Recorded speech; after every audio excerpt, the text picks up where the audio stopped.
반중 친미 하는 거를 사람들이 두려워하는데 두려워하지 마십시오. 왜냐하면 이길 전쟁인데 굳이 두려워할 필요가 없기 때문에 그래요. 지금 당장 숫자가 적고 자기 혼자인 것 같지만 사실 주위를 둘러보면은 여러분의 아군들은 많습니다. 국내뿐만 아니라 전 세계적으로도. 그래서 제가 이렇게 썼으니까 단결하라는 의미에서 썼고, 이번 제3회 반중 콘서트의 테마가 요겁니다. 필사직생, 필생직사. 네. 그래서 이제 수적천석 저희가 이제 그 2차 집회를 했었죠. 사람은 저번보다 더 많이 왔어요. 4천에서 5천 정도 오지 않았나 싶은데 대략 그 정도. 그래서 저번보다 한 1.5배 정도가 더 왔습니다. 더 와서 이제 사람이 계속 늘고 있고, 요 추세를 계속 저희가 증가시켜야 돼요. 그래서 꾸준히 집회를 해야만 숫자가 증가할 거라고 믿기 때문에 저희가 하는데, 여러 가지를 해보니까 그 준비하고 할 것들이 많아서 앞으로 아마 격주로 하게 되지 않을까 싶습니다. 한 주 하고 한 주 쉬고 한 주 하고 한 주 쉬고. 왜냐면 우리 스태프서부터 해서 저 포함해서 너무 준비할 게 많아요. 그래서 바쁩니다. 정말 바빠요. 그래가지고 이거를 다 준비해가면서 하기에는 굉장히 시간이라든가 인력이 부족해서 격주로 하기로 결정했습니다. 하지만 그 나머지 격주로 하면서 빈 공간을 아예 안 하는 건 아니에요. 그 기간은 저희가 지금 계획 중입니다만, 아마 여기 저 문정역에 거기 그 원형 극장처럼 이렇게 파인 데가 있거든요. 거기에도 한 2,000명 정도 들어갈 수 있는 공간이 있어요. 야외에. 그래서 거기서 야외에서 우리가 그 반중 콘서트를 소규모로 게릴라 콘서트 형식으로 하려고 하고 있습니다. 예. 그래서 결국은 매주 하지만 광화문에서 하는 것만 격주로 하는 걸로. 그래서 저희도 조금 가볍게 해야지 좀 쉴 수가 있거든요. 그래서 이제 그런 식으로 하려고 합니다. 그래서 이렇게 많은 분들이 와주셨고요. 그리고 이렇게 토크 콘서트 형식으로 이게 우리가 이제 한다고 했었는데, 저거 자꾸 저거 좀 가져가래. 꺼버리세요, 그냥. 예. 그래서 토크 콘서트 형식으로 이번에 좀 했는데, 방해가 있었죠. 저쪽도 반일 집회하는 것 때문에. 그래서 좀 잡음이 많이 섞였습니다만, 그래도 2번 한 것 치고는 그래도 꽤 만족스럽게 됐습니다. 앞으로 계속 업그레이드를 해가지고 점점 개선이 될 것이라고 저도 생각합니다. 그리고 이번 8월 24일 주제죠. 필사직생, 필생직사. 요거를 주제로 해서 할 거고, 또 마찬가지로 깃발도 만듭니다. 원래 욱돌몬 해전에서 전쟁할 때도 깃발 이런 거 했었잖아요. 그래서 우리 그런 걸 되게 좋아합니다. 예. 그래서 아직도 저희가 콘서트 형식으로 하면서 일반 사람들을 많이 모아야 되기 때문에 일반 태극기 집회랑은 다른 양식으로 합니다. 왜냐? 중도와 좌파를 끌어오기 위해서. 그래서 하는 거고, 10,000명 딱 채워주면 저희가 얘기했죠. 그때부터 애국가 제창가 이런 거 들어간다고. 그래서 이제 저희도 지금 태극기라든가 이런 것들을 다 이제 구매하면서 준비는 하고 있어요. 준비는 하고 있지만 아직 시작은 안 하고 있습니다. 왜? 때가 돼야 하는 거니까. 원래 전쟁이라는 거는 때가 됐을 때 공격하는 거예요. 포위 공격 이런 거 있잖아요. 보면은 그냥 무작정 덤비는 게 장땡이 아닙니다. 항상 공격을 할 때는 어떤 식으로 공격하는 게 효율적인가를 봐가면서 공격해야지. 예. 그래서 이걸 하고, 어쨌든 저희가 이거 반중 콘서트를 하면서 아실 거예요. 수많은 사람들이 방해를 하고 있다는 거 아실 겁니다. 그래서 지금도 굉장히 방해가 많고 저희 반중 콘서트를 못하게끔 계속 문자를 보내고 있는 걸로 알고 있습니다. 저한테까지 또 문자가 왔어요. 또 손 회장님께서 직접 그렇게 뉴스타운에서 저한테까지 반중 집회를 나오지 말라는, 그리고 김정민 박사 가짜라는 메시지를 보낼 줄은 꿈에도 생각 못했네요. 예? 좀 누구한테 보내는지는 알고 보내야 될 거 아니에요. 왜 그러십니까? 그래가지고 그런 식으로 아주 조직적으로 반중 콘서트를 못하게 지금 거의 제가 봤을 때는 거의 다가 아닌가 싶을 정도로 상당히 많은 사람들이 저희를 지금 조직적으로 공격하고 있죠. 근데 그래도 아마 저희가 이길 겁니다. 그래도. 왜냐면은 이것은 저희가 갖고 있는 어젠다가 굉장히 좋아요.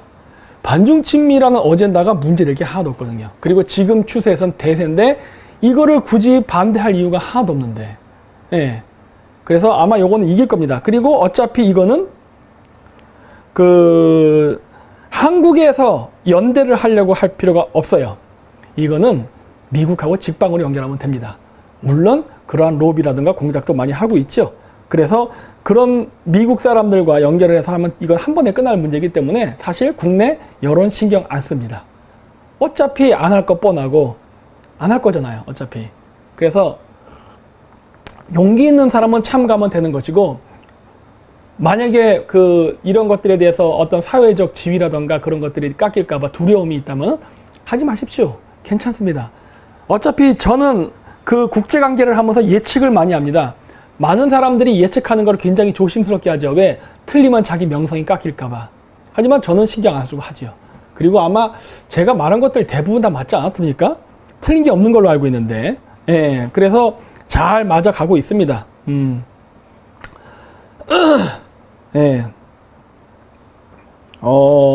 그렇죠. 반중 집회는 전 세계가 추세. 그렇죠. 전 세계가 추세입니다. 그래서 저희가 절대 뜻을 굽히지 않는 거예요.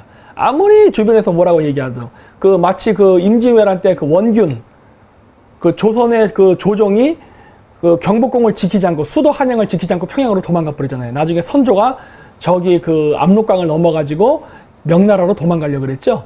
네. 그 도망가려고 하는 와중에도 계속 이순신한테 이래라 저래라 전쟁 지시 내렸죠. 이순신이 안 따르잖아요. 왜? 지는 전쟁이니까.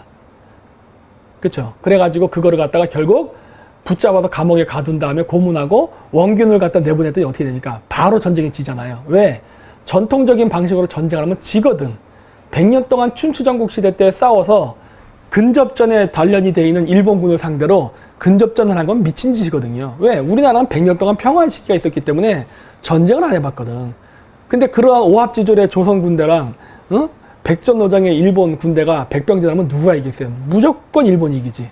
그랬기 때문에 이순신은 맨날 도망쳐다니면서 대포만 쐈던 거예요. 일종의 현대식 현대전이죠. 한포 사격으로 일본군을 조졌죠. 왜? 우리가 조총은 없었지만은 조총보다 구경이 더 큰 대포 기술은 우리가 훨씬 뛰어났거든요. 그 다음 선박제도라고. 일본 임진왜란 보면은 우리처럼 옆에다 대포를 못 달았습니다. 왜냐면은 우리나라는 선박을 제조할 때 못을 쓰지 않고 이렇게 결합하는 방식으로 썼어요. 조립하는 방식으로. 그랬기 때문에 대포를 꽝 쏴도 충격이 와도 나무끼리 이렇게 붙어 있으니까 서로 충격을 완화해가지고 버텼지만은 일본 같은 경우는 배를 건조할 때 못을 썼다고요. 그러니까 충격이 오면 어떻게 돼요? 나무랑 못이랑 쾅 하고 충격이 부딪히니까 못은 세고 나무는 연약하니까 못으로 박은 부분들이 다 찢어졌다고요. 그래서 배가 버틸 수 없었어요. 그래가지고 결국은 일본이 조선 수군처럼 뭐 대포를 막 몇십 개씩 좌우 이게 옆에다가 달을 수 없게 되니까 앞에다가 하나씩 달았어요. 그것도 고정시키게 되면 충격이 오니까 나무 위에다 밧줄로 해가지고 이렇게. 그럼 어떻게 돼요? 대포 쓰면 뒤로 밀리잖아. 그러다 보니까 어떻게 돼요? 사거리가 짧아지죠. 그래가지고 우리나라가 월등한 포격, 대포, 그거를 가지고서 이순신 장군이 한 번도 지지 않는 전쟁을 했었죠. 네, 그랬던 것처럼 우리도 그런 전략을 써야 됩니다. 네, 태극기 집회라는 기존적인 전통 방식으로는 제가 봤을 때 2년 동안 효과가 없었어요. 어젠다도 마찬가지입니다. 이제 더 이상 우리가 태극기 집회에서 사람들에게, 대중에게 어떻게 끌어모은다거나 호응을 시킬 수 있는 어젠다가 없어요. 지금 굳이 있다면 2개 있습니다. 이제는. 원래 3개였어요. 원래 3개인데 그게 뭐냐? 반중친미, 저희가 주도하는 거. 안정환 대표가 하는 5.18 유공자 명단 까는 거, 공적조서. 그 다음 3번째가 변희재가 했던 타블렛 PC예요. 근데 타블렛 PC 재판 끝나버렸잖아. 재판 끝났기 때문에 더 이상 할 어젠다가 없다. 그래서 제가 얘기했잖아요. 이거 너무 서두르면 안 된다. 기다려야 된다. 네. 왜? 레임덕이 왔을 때쯤 시작해서 딱 공격을 해야지, 너무 초반에 공격해버리게 되면은 재판 다 끝나가지고 결국 무죄 판결이라든가 증거 불충분으로 끝나버리면 그 다음 일 진행 자체가 불가능해진다. 따라서 시간 질질 끌어야 된다. 응? 근데 어떻게 됐어요? 그거 그냥 끝났잖아. 이제 2개 남은 거예요. 5.18 유공자 문제랑 그 다음에 반중친미. 5.18 유공자 문제도 마찬가지예요. 5.18 폭동 때 북한군 침투한 거, 그 다음에 유공자 명단 공개 안 하는 거는 지금서부터 이슈화를 시키면서 불을 지피면서 기다려야 돼요. 어차피 우리가 이제 할 거 아닙니까? 어차피 우벤져스 우리 쪽에서 할 거니까, 저는 반중친미하고 안정환 대표는 이제 5.18 유공자 쪽 그걸로 할 거니까 투톱으로 나가면 돼요. 해서 하면 되는데, 어차피 5.18 문제는 계속 사람들이 잊지 않게 이슈화를 시키는데 집중을 해야 됩니다. 예. 이걸 갖고 또 뭐 그런 거 하면 안 돼요. 기다려야 돼. 뭐든지 공격은 기다려야 돼요. 기다려야 돼. 최고의 타이밍이 왔을 때 탕 공격하는 거예요. 재판은 문재인 정권이 서슬퍼르게 살아있을 때 해봐야 무조건 집니다. 여러분이 무슨 얘기를 하건 100% 여러분이 옳은 얘기를 하고 증거가 있어도 그냥 져요. 왜? 지금은 헌법에 의해서, 그러니까 법에 의해서 움직이는 국가가 아니잖아. 그걸 알아야죠. 응? 싸움을 하려면 싸움의 기술을 알아야지. 그렇기 때문에 그건 안 되고, 지금은 반중 침미하는 게 제일 좋아요. 왜? 미국이 중국 주변 국가들에게 자기 편이다라고 동맹국들에게 그 누구 편이냐, 노선이 어디냐를 강요하면서 물어보잖아요. 너 네 편이야? 저쪽 편이야? 이렇게. 그렇기 때문에 우리는 미국 편이라는 걸 강조해야 되고, 미국 편이라는 걸 증명하기 위해서 뭘 해야 된다고 했어요? 항해의 자유에 참가한다든가, 이란에 군대 파견하는 문제, 그 다음에 사드 배치 증설, 그 다음에 주한미군비, 우리가 전액부담 이런 거 등등 있죠? 이런 어젠다를 가지고서 미국하고 우리가 동맹이라는 거를 단순히 성조기를 흔드는 걸로 보여주는 게 아니라 행동으로 보여줘야 돼요. 행동. 설령 우리가 여당은 아니고 지금 야당도 아니죠. 저희는 제야죠. 제야. 제야지만은 그럼에도 불구하고 우리가 다음번 선거에서 정권을 잡는다면은 지금 우리가 말하는 이 어젠다를 반드시 실천할 것이다. 따라서 우리가 지금 시민단체 이 상태에서 미국과 공조할 수 있으니까 같이 일해보자. 이렇게 나가야 되는 거예요. 그러면서 미국으로부터 한국의 문재인 정권을 압력을 넣을 수 있게 계속 우리가 협조를 해줘야죠.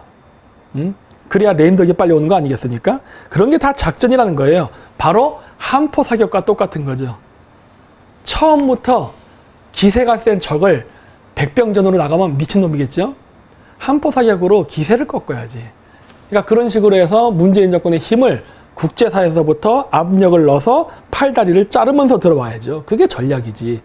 그리고 힘 빠졌을 때 얘가 얘기했죠. 인권 문제 딱 걸어서 박근혜 대통령 가택연금이라던가 재판 이런 문제에 대해서 이슈를 걸게끔 하고 그 다음 5.18 문제 걸고 이런 식으로 해가지고 마무리를 지어야 되는 거예요. 그게 백병전이라 할 수 있는 거죠. 그 전까지는 대기 이렇게 돼야 되는 거예요. 그러니까 저희는 무조건 막 그냥 공격하지 않습니다. 항상 주시하고 관찰하고 작전에 맞춰서 움직입니다. 그렇게 해야 이겨요. 왜? 이왕 할 거면 이기는 전쟁을 해야지 왜 지는 전쟁을 합니까? 저는 뭐 열심히 했으니까 나는 할 거 다 했다 이런 생각 안 해요. 저는 조금을 하더라도 정확하게 결과와 어떤 그 성과물을 얻는 거를 더 중요시 여겨요. 오래 했다보다는 저는 성과주의예요. 결과주의. 그렇기 때문에 결과물을 얻어야 되기 때문에 이런 식으로 할 겁니다. 이게 백하리님이 마음이 급하다고요? 마음이 급해도 안 됩니다. 세상의 일은 때라는 게 있어요. 때. 모든 거는 때와 시기가 있습니다. 그 때와 시기가 오기 전까지는 기다려야 돼요. 기다릴 줄 아는 사람이 원래 정치에서 승리하는 겁니다. 급하면 안 돼요. 예, 천천히 하십시오. 그 다음에 내 일생 조국과 민족을 박사는 무슨 박사? 너 박사 맞는데 왜 그럴까 이 바보들? 이거 애국당 멤버인 것 같은데 그 변희재 씨가 기자회견에서 제가 가짜라고 얘기했다면서요, 박사. 그러면 공문 받은 거 있어요? 공문? 몽골 국립대학교도 공문 받았어? 전 받았는데 또 받았어요, 추가로. 이거 좀 이따가 이게 보여줄 수 있을지 모르겠는데 제가 아시는 분이 몽골에 가갖고 직접 동영상 찍어왔어요. 네. 그래서 전산 이렇게 찾아가지고 보여주고 그 다음에 왜 그게 등록이 안 된다까지 설명하는 게 영상에 다 찍혀 있어요. 우리 다 해. 이거 말고도 또 이제 제가 또 갈 거예요. 그러니까 공문 받아요, 공문. 공문 없죠? 공문 받고 얘기해야지.